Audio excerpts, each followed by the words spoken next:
साथियों, हमारी सरकार किसानों के कल्याण के लिए, खासकर छोटे किसानों के कल्याण के लिए देश के कृषि जगत के हित में, देश के हित में, गांव गरीब के उज्जवल भविष्य के लिए पूरी सत्यनिष्ठा से, किसानों के प्रति पूर्ण समर्पण भाव से,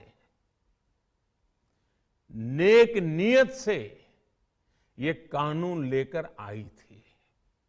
लेकिन इतनी पवित्र बात, पूर्ण रूप से शुद्ध किसानों के हित की बात, हम अपने प्रयासों के बावजूद कुछ किसानों को समझा नहीं पाए। भले ही किसानों का एक वर्ग ही विरोध कर रहा था, लेकिन फिर भी ये हमारे लिए महत्वपूर्ण था। कृषि अर्थशास्त्रियों ने, वैज्ञानिकों ने, प्रगतिशील किसानों ने भी उन्हें कृषि कानूनों के महत्व को समझाने का भरपूर प्रयास भी किया। हम पूरी विनम्रता से, खुले मन से उन्हें समझाते रहे। अनेक माध्यमों से व्यक्तिगत और सामूहिक बातचीत भी लगातार होती रही। हमने किसानों की बातों को, उनके तर्क को समझने में भी कोई कोर कसर बाकी नहीं छोड़ी। कानून के जिन प्रावधानों पर उन्हें ऐतराज था, सरकार उन्हें बदलने के लिए भी तैयार हो गई। 2 साल तक हमने इन कानूनों को सस्पेंड करने का भी प्रस्ताव दिया। इसी दौरान ये विषय माननीय सर्वोच्च न्यायालय के पास भी चला गया।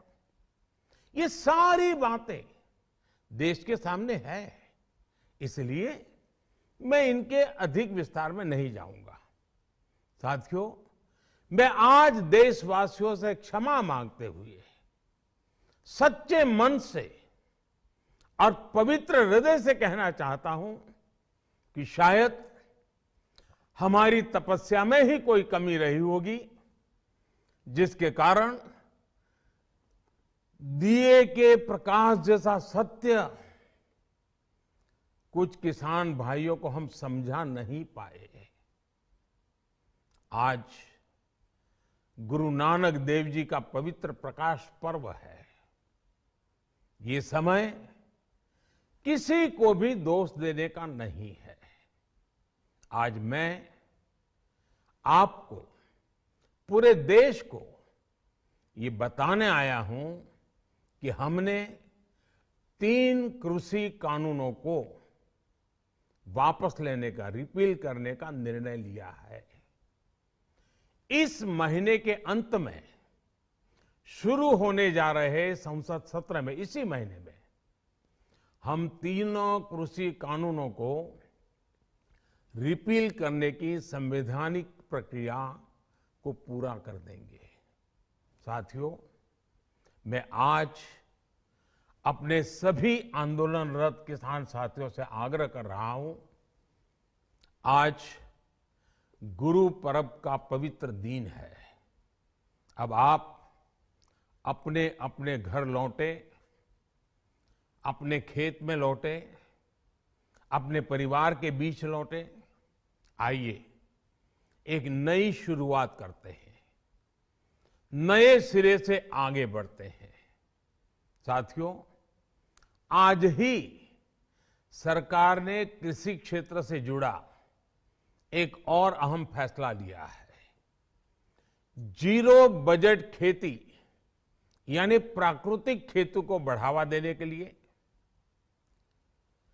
देश की बदलती आवश्यकताओं को ध्यान में रखकर क्रॉप पैटर्न को वैज्ञानिक तरीके से बदलने के लिए एमएसपी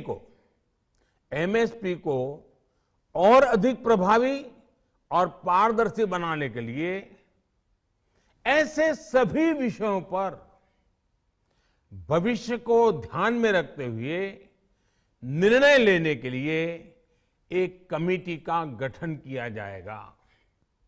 इस कमेटी में केंद्र सरकार, राज्य सरकारों के प्रतिनिधि होंगे, किसान होंगे, कृषि वैज्ञानिक होंगे, कृषि अर्थशास्त्री होंगे। साथियों, हमारी सरकार किसानों के हित में काम करती रही है और आगे भी करती रहेगी। मैं गुरु गोविंद सिंह जी की भावना में अपनी बात समाप्त करूंगा। देहि शिवावर मोहे इहे, शुभ कर्मन ते कबहू न टरो। हे देवी, मुझे ये वर दीजिए कि मैं शुभ कर्म करने से कभी पीछे ना हटूं।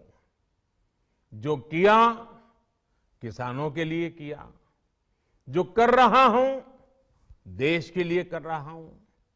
आप सभी के आशीर्वाद से मैंने मेहनत में पहले भी कोई कमी नहीं की थी। आज मैं आपको विश्वास दिलाता हूं कि अब और ज्यादा मेहनत करूंगा ताकि आपके सपने साकार हो सके, देश के सपने साकार हो सके।